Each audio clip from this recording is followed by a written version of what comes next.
Is not there.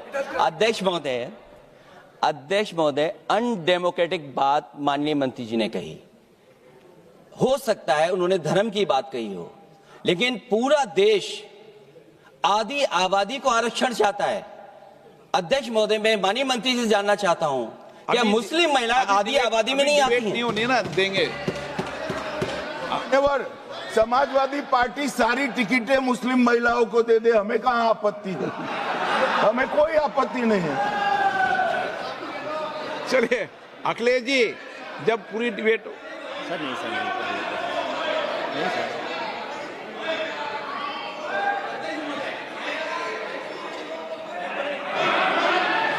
अच्छा अध्यक्ष महोदय, बहुत विनम्र उससे होकर के किसी को हर्ट न करे वो बात भी मैं कहना चाहता हूं।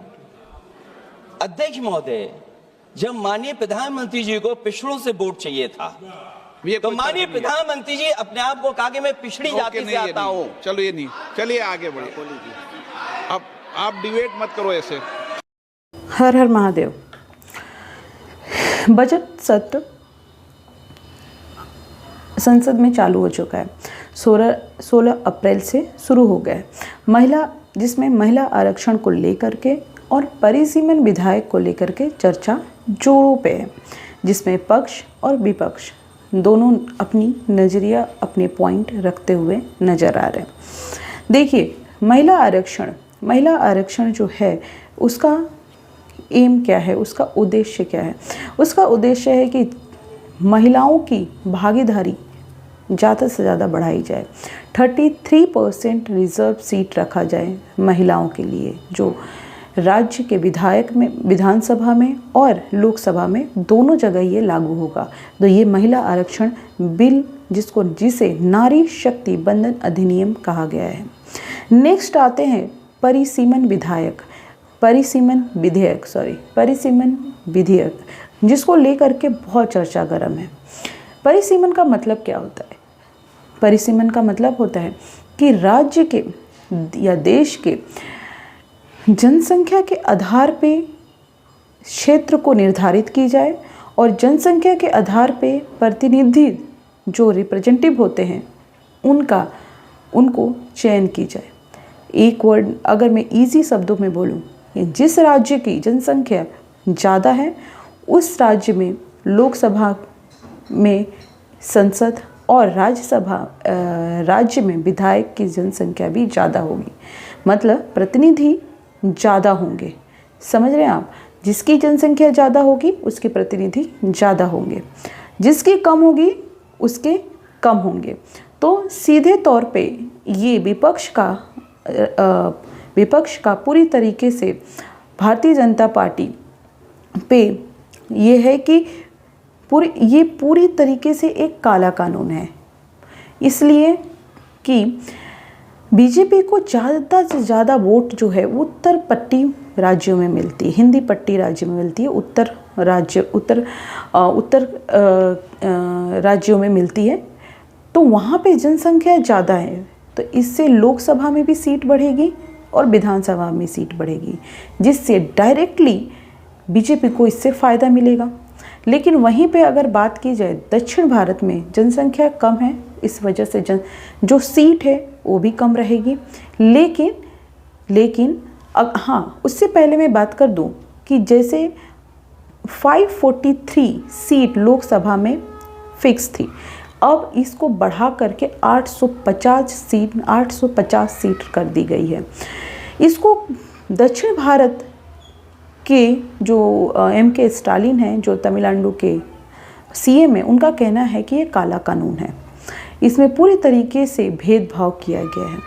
यहाँ पे हमने जनसंख्या कंट्रोल पे काम किया है और इस वजह से हमारी सीट कम होगी और इसका डायरेक्टली फ़ायदा भारतीय जनता पार्टी को मिलेगा। वहीं पे अखिलेश यादव हो गए, वो भी यही कहते हुए नजर आए। तो पूरी तरीके से भारतीय जनता पार्टी को इसमें टारगेट किया गया है कि सिर्फ अपने फ़ायदे के लिए परिसीमन विधेयक लेकर के आ रही है। लेकिन देश के गृह मंत्री का कहना है कि ऐसा नहीं है कि उत्तर राज्यों में ही सीटों की संख्या बढ़ेगी, दक्षिण के राज्यों में भी सीटों की संख्या की बढ़ोतरी होगी। तो इसमें कोई भेदभाव नहीं किया गया है। उसी वैसे देश के गृह मंत्री अमित शाह ने बोला है कि जाति जनगणना हम करवाएंगे, लेकिन समाजवादी पार्टी के अखिलेश यादव का कहना है कि जाति जनगणना ही क्यों। उनके नेता समाजवादी पार्टी के धर्मेंद्र यादव हैं, उनका कहना है कि आप धर्म आधारित जनगणना करवाएं। इस पे गृह मंत्री बोलते हैं कि ये पूरी तरीके से असंवैधानिक है।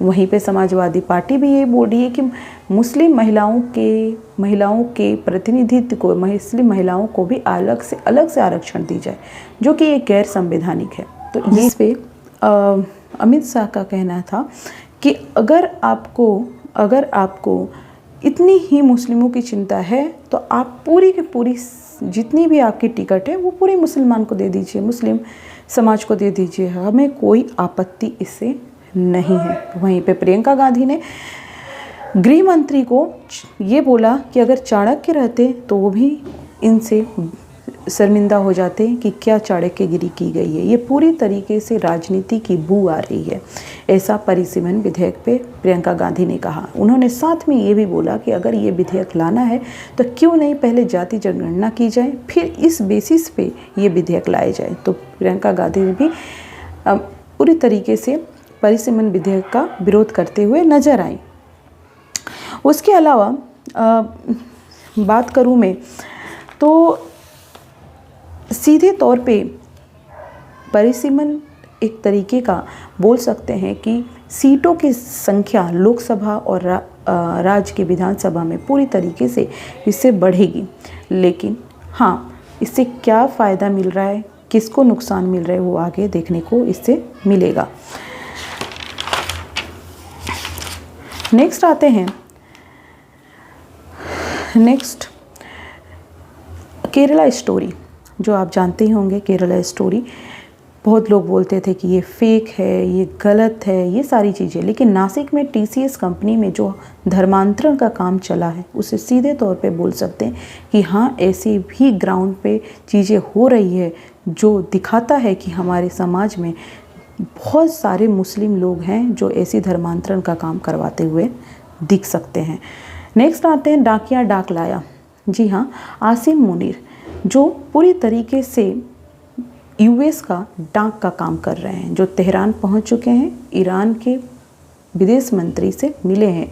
किस लिए? कि अमेरिका का खबर लेकर के गए हैं, डाकिया डाक लाया संदेशा लेकर के गए हैं कि हम समझौता हो जाए, नहीं तो इसका परिणाम ज़्यादा बड़ा हो सकता है।